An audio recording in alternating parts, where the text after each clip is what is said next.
Étudiants, étudiantes, première année universitaire, je vous propose un exercice concernant le calcul d'une primitive.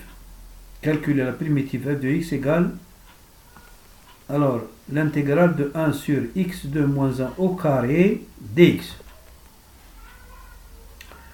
Alors, je prends l'expression 1 sur x2 moins 1, 2, carré. Je peux la décomposer comme suit, et je peux toujours la décomposer en plusieurs fractions. Mais avec des termes que je vais calculer. A, B, C, D. Alors, mais A, ce sera A sur x moins 1, B sur x moins 1 au carré, C sur x plus 1 et D sur x plus 1 au carré. Alors, je vais prendre un dénominateur commun. Pour prendre un dénominateur commun, je vais donc multiplier comme x moins 1, je vais multiplier par x moins 1, par x plus 1 au carré. Ici, B, je vais le multiplier par x plus 1 au carré. Voilà, parce que c'est ce qui manque. C, j'ai x plus 1 au dénominateur, et qu'est-ce qu'il me reste? Il me reste un x plus 1 multiplié par x moins 1 au carré. Le D, je dois le multiplier par x moins 1 au carré, et le dénominateur, ce sera x moins 1 au carré. Donc, pour avoir un dénominateur commun, vous voyez bien que je dois multiplier le A par des expressions. Et ensuite, que je vais faire? Je ne rentre pas dans les détails parce que c'est trop long. Il faut donc calculer, développer. En développement, on arrive donc à l'expression suivante. A plus C, x à la puissance 3, plus A plus B moins C plus D à la puissance x2, moins A plus 2B moins C moins 2D par x, et moins A plus B plus C plus D égale sur x1 au carré par x plus 1 au carré. Toute cette expression que vous voyez ici est égale à 1 sur x moins 1 au carré sur x plus 1 au carré. Je vais identifier. En identifiant, vous voyez bien, en identifiant, j'ai combien? J'ai A plus C égale 0. Pourquoi? Parce que le terme lié à x3, il n'existe pas. Donc, A plus C égale 0. Vous voyez bien, il existe uniquement le 1. A plus B moins C plus D, A plus B moins C plus D, c'est 0 aussi. Parce que le terme, le coefficient AX2, c'est un coefficient qui est nul, il n'existe pas. Il reste aussi moins A plus 2B moins C moins 2D, multiplié par X. X ici n'existe pas, vous voyez bien. Donc ce qui reste, c'est moins A plus B plus C plus D égale 1. Voilà, est égal. Donc vous voyez bien qu'il s'agit donc d'un système à 4 équations, à 4 inconnus. 1, 2, 3, 4. 4 inconnus. Donc, qu'est-ce que je vais faire?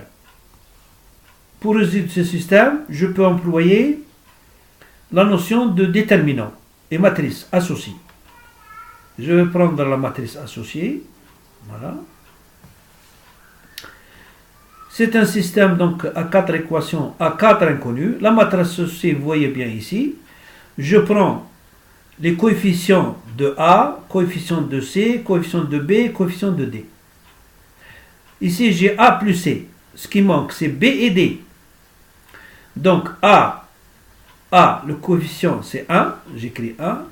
Le B, il n'existe pas, donc le coefficient est égal à 0. C, il existe, donc c'est égal à 1. Le D, il n'existe pas, c'est 0. Alors, ici, A, B, C, D. Coefficient de A, c'est 1. B, c'est 1. Moins C, donc c'est moins 1. D, c'est plus 1. Ici, c'est moins 1 plus 2B moins C moins 2D. Le coefficient de A, c'est moins 1. Le coefficient de B, c'est 2. Le coefficient de C, c'est moins 1. Et le coefficient de D, c'est moins 2. Et ici, c'est moins A plus B plus C plus D égale 1. Donc, le coefficient donc, de A, c'est moins 1. Le coefficient de B, c'est 1. Le coefficient de C, c'est 1 et le coefficient de D, c'est 1. Je calcule maintenant le déterminant de la matrice A. Le déterminant de la matrice. Voilà le déterminant. Sans oublier que les signes, c'est plus et moins et plus et moins. Que je vais donc, ces signes sont affectés aux colonnes. Vous voyez bien aux colonnes de la matrice. Après développement, sans oublier ici par exemple, G plus 1, je multiplie par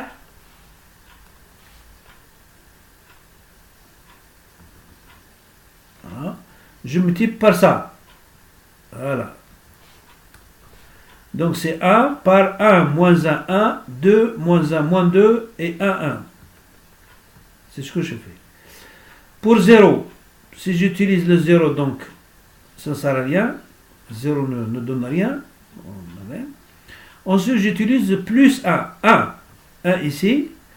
Ce sera donc, je ne vais pas tenir compte de cette colonne qui est sous le 1. Voilà, sous le 1. Je vais tenir compte du reste des chiffres. 1, 1, 1, 1, 1, 1. Ensuite, moins 1, 2 et moins 2. Moins 1 et 2, moins 2. Et ensuite, 1, 1, moins 1 et 1 et 1. C'est comment je peux. Donc, après calcul, je vais aboutir, le déterminant que j'appelle delta est égal à 16. Très important. Et la valeur de A, ce sera donc 1 sur le déterminant, multiplié par le déterminant relatif. Qu'est-ce que je vais faire? Je vais prendre la première colonne du déterminant que je vais remplacer par les chiffres qui sont là, 0, 0, 0, 1. C'est-à-dire le deuxième membre du système. Ce sera 0, 0, 0, 1. Voilà. Et je vais procéder au calcul du déterminant de la matrice que vous voyez ici. C'est une nouvelle aussi matrice. Je vais aboutir à A égale moins 4 sur delta. Moins 4 sur ça, ça veut dire moins 1 quart. Je ne vais pas donc m'attarder trop longtemps. Pour B, ce sera donc à choisir la deuxième colonne, c'est-à-dire le vecteur colonne du système, c'est-à-dire le deuxième membre du système. Je vais le mettre ici en deuxième colonne dans cette matrice. Hein. Pour ce qui est de D, ce sera la quatrième colonne. Pour ce qui est de C, ce sera la troisième colonne. Le calcul, vous devez le connaître, sans oublier les signes qui sont affectés aux différentes colonnes. C'est plus, moins, plus et moins à chaque fois. Je ne rentre pas dans les détails. Hein. Donc je vais aboutir à A égale moins 1 quart,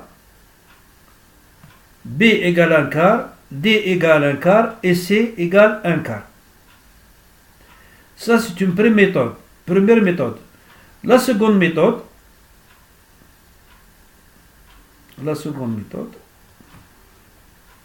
si je multiplie par x moins 1 au carré, quoi?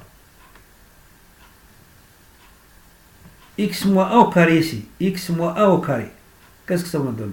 Ça va me donner 1 sur x plus 1 au carré. Mais pour x égale 1. Donc ça va me donner, pour x, et je mets x égale 1, je pose, je vais avoir b. Pourquoi? Pourquoi b?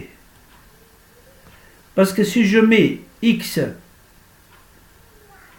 moins 1, x moins 1 au carré, 1, je mets x égale 1, ça veut dire la partie, ça va s'annuler, ça aussi ça va s'annuler, et ça va s'annuler, il reste uniquement b, parce que b par x moins 1 au carré sur x moins 1 au carré, c'est b.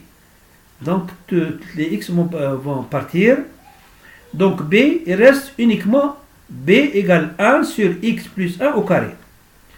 Si je remplace x par 1, ça va me faire 1 sur 2 au carré, ça veut dire 1 sur 4. Je fais la même chose pour, si je multiplie par x plus 1 au carré, et je mets x égale moins 1 pour les deux membres d'équation. Je vais donc pouvoir déterminer d. Pourquoi? Parce que si je multiplie par x plus 1 au carré, donc il reste d tout court, et le reste va s'annuler. Donc ce sera donc 0, 0 et 0. Voilà. Je vais avoir d égale 1 sur x moins 1 au carré. Pour x moins 1, ce sera 1 sur moins 2 au carré. 1 moins 2 au carré, c'est 4. Donc 1 sur 4. J'ai donc b et d. Maintenant, pour le reste, si je prends x égale 0 pour les deux membres d'égalité, qu'est-ce que je vais avoir? Je vais avoir 1 égale moins a plus b plus c plus d. Voilà. Si je prends x égale 0. Voilà. Si je prends x égale 0, vous voyez bien x égale ici, c'est moins a. X égale 0 ici, donc c'est 1, c'est b. X égale 0, c'est c. Ensuite, x égale 0, c'est d. Égal à 1. Pourquoi égal à 1? Si je prends x égale 0 ici, x égale 0 ici, je vais avoir 1. Voilà. Donc, et a plus c égale 0, c'est-à-dire a plus c égale 0. Voilà. A plus c égale 0.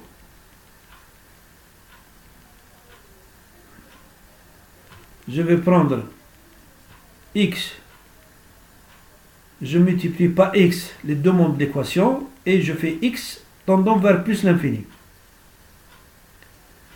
Si je multiplie par x ici, partout, x ici, x et x, je vais avoir ax sur x moins 1. Quand x tend vers plus l'infini, ce sera a. Ici, je multiplie par x. Mais je sais que le dénominateur, la puissance est de x à la puissance 2. Donc, quand x tend vers plus l'infini, ça tend vers 0. Ici, c'est c. Et ici, c par x. Donc, ça sera tend vers 0. Donc, a plus c égale 0. A plus c égale 0. Pourquoi? Parce que si je multiplie par x ici, j'ai x au carré et x au carré. Ce sera x à la puissance 4. Donc, quand x tend vers plus l'infini, ce sera tend vers 0. A plus b, a plus c égale 0. Voilà. Et à partir de là, je vais avoir c égale 1 quart et a égale moins 1 quart. Parce que j'ai un système, moins a plus c égale 1 demi. Je l'ai ici. Et 2c, je fais la somme. 2c égale 1 demi. Je vais avoir c égale 1 quart et a 1 moins 1 demi. Donc, une fois que j'ai ça, j'intègre, je remplace les a, b, c par leur valeur trouvée précédemment.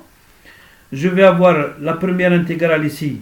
Vous voyez bien qu'il s'agit de 1 quart que je mets en facteur pour l'ensemble de 4 intégrales. J'aurai ici l'intégrale, donc la primitive sera moins log népérien de x moins 1. Ici, log népérien de x plus 4. 1 sur 4, c'est un facteur commun. Et ici, l'intégrale, la primitive de x moins 1 moins 2, parce que x moins 1, je la ramène au numérateur, ça fait moins 2. Et ici, c'est aussi l'intégrale de la primitive de x plus 1 moins 2 dx. Mais ça, je sais l'intégrer, je connais sa primitive. C'est moins x moins 1 à la puissance moins 1. Et ici, c'est moins x plus 1 à la puissance moins 1. Autrement dit, l'intégrale ici, ce sera donc, vous voyez bien, je vais simplifier et je vais aboutir à cette situation. Donc, l'intégrale ou la primitive de dx sur x de moins 1 au carré est égale à 1 quart de logarithme de x plus 1 sur x moins 1 moins 1 quart de 2x sur x de moins 1 plus k constante. Voilà. Je vous remercie de votre attention.